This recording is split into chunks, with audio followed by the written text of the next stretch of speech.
سلام علیکم. کسا صوتت اینجا یک روزی افتابیدم گذشته سر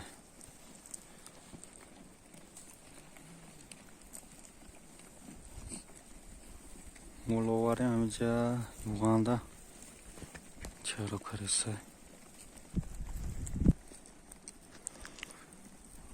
افتوک راحت کرسیم نشرا همه برفه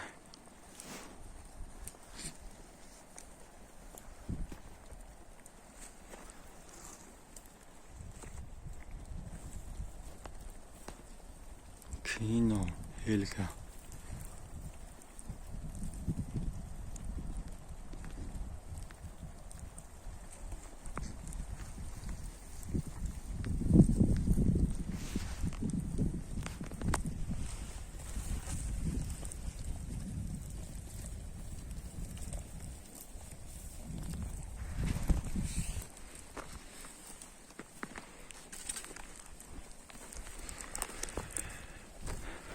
میگه کی الاف کاره که بوشم کندیسیان کی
جوی پهلوان با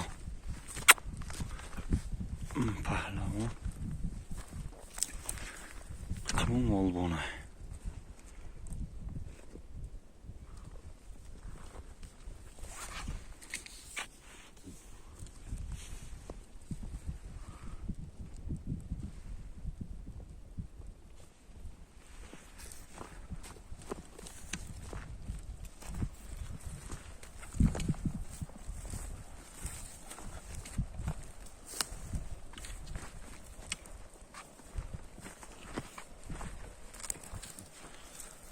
های خداوند نگهبانی همتون باشه. اومو باشید.